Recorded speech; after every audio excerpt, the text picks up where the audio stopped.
Hey YouTube, my name is Prince and I'm an urban acolyte. And in this video, I'm going to respond to some fan questions that have been asking me to comment on this whole Rey Palpatine theory. And if you haven't heard it, it's basically based on a video. Stupendous Wave did one several months ago. That video has about 500,000 views.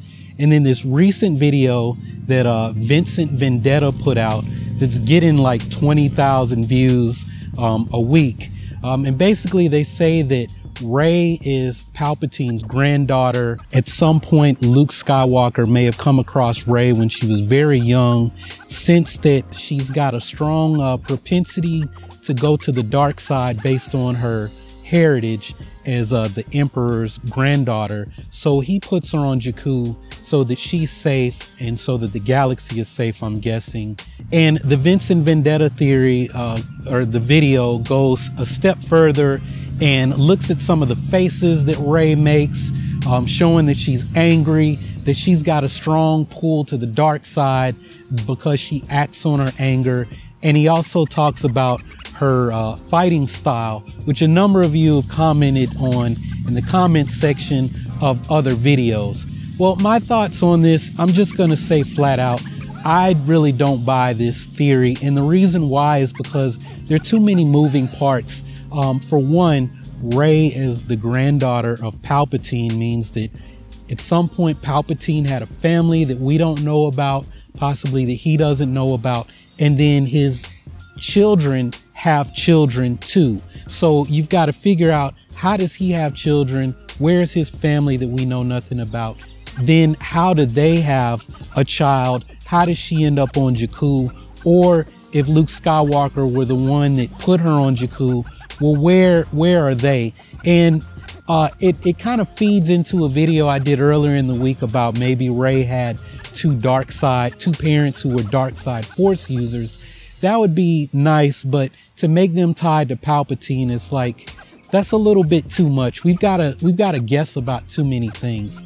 As far as Luke putting her on Jakku, like the Stupendous Wave said in his video, I really don't buy that. I don't think that Luke had anything to do with Rey ending up on Jakku. Well, I'll say I don't think Luke directly had anything to do with her being stranded on Jakku, as in Luke was the one who put her on Jakku. I'm going to give my theory or my speculation on how Rey ended up on Jakku, and Luke Skywalker will play into it, but not directly. It's sort of indirectly, meaning I honestly don't think Rey was a former student or that she's Luke Skywalker's daughter.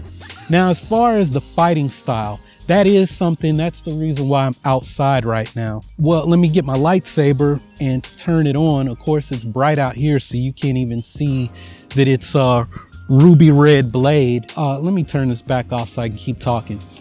The novelization and the Vincent Vendetta theory or video always brings up the novelization, except for when it doesn't help his argument, and that makes sense. You're not gonna bring in evidence that could kill your argument. But during the lightsaber fight scene between Rey and Kylo Ren, when she pulls the lightsaber, she has the lightsaber, she ignites it, she's angry, she's going after Kylo Ren. Kylo Ren makes the observation, this girl has training in melee combat, but it's unpolished. And well, do you say, oh, well, that's because she's a Palpatine and somehow she learns his fighting style? No, it's because she learned how to fight with her staff on Jakku. Her diary says that she's not afraid to use her staff against other scavengers or other people on Jakku who may have some kind of ill intentions towards our young heroine, Rey, right? So she's taught herself how to fight. And I said this before, I said the angles are all the same with a melee weapon. And when she first picks up that lightsaber, she's using it the same way she would use the staff. Now, to get into like lightsaber choreography, in the original trilogy, the kendo style of combat that was used for, that was the foundation of lightsaber choreography. This is a fighting position. Notice how my lightsaber is pointed. Will you shut the fuck up? Notice how my lightsaber, this guy needs to prove how big his dick is or how little it is. Notice how the lightsaber is pointed, right? This is so I can thrust. I can thrust to the center. I can thrust over the shoulder, thrust out to the side. I'll turn and face the camera. Thrust to the center, thrust out to the side, thrust out to the side, right? This is a position, right? Just like here. And you can slash here, slash the other way. Every time you guys have seen me pick up a lightsaber, I always do that, right? So there's nothing special about that. If we want to get into lightsaber forms or something, then when Palpatine is stabbing, right, this is the only way he can thrust.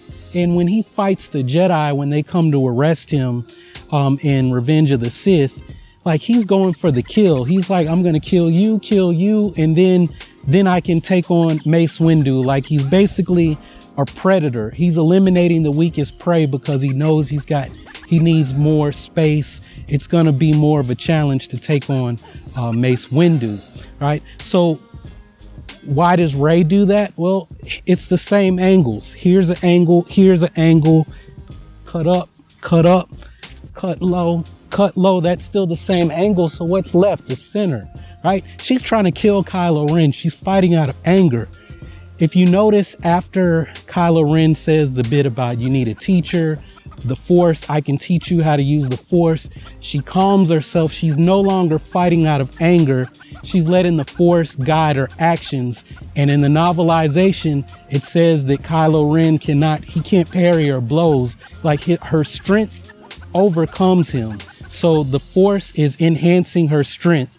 And that is something that's canon. Darth Vader does it. If you read Dark Lords of the Sith, the book with the assassination plot with Hera's dad, like that's what Darth Vader's doing. He's using the Force to enhance his strength, enhance his speed. Hopefully we see that Darth Vader in Rogue One. But I think I've rambled on enough. Those are my thoughts basically on the Rey Palpatine thing. Right, the fighting style, that's just fight choreography. We've seen Palpatine fight with 2 lightsabers in the Clone Wars, and that's all canon. So if we're going to talk about them having the same fighting style, yes, when Palpatine chooses one particular lightsaber form, yes, he might fight, and Rey, they might fight the same. But we've seen Palpatine use other styles of lightsaber combat. We've seen him pull out other forms. Right, and as the Dark Lord of the Sith, someone who trained Darth Maul, we know, and beat Darth Maul pretty handily, we know that he's got more bags, more tricks in his bag, right? So as far as theories that I like, right now I'm really leaning towards this origins of the Force theory that I presented in my last video. Some of you guys don't like that. I left a lot out of that video because there were so many potential spoilers. Like this guy where I got it from claimed that it came from a portion of a script from episode 8 that I read, and I didn't want to do that in the video because I don't like putting out lots and lots of spoilers. But anyway, this is a fan question video. Hope you guys enjoyed kind of the impromptu lightsaber combat training or whatever, and hope you didn't mind the traffic because I'm filming this in front of a school by my house. Anyway, that's all I've got for now. If you haven't subscribed already, go ahead and click on the subscribe button so you can take your first steps towards becoming an urban acolyte. I normally post videos at least 3 times a week, Monday, Thursdays, and Fridays. I've got a lot of videos to do on all of season 1 and season 2 of Star Wars Rebels in the next 3 to 4 weeks. So I may be uploading every day, sometimes several times a day. So if you like Star Wars Rebels, you'll enjoy that. Well, for real, that's all I've got for now. So y'all keep on breathing, and may the Force be with you. Bye.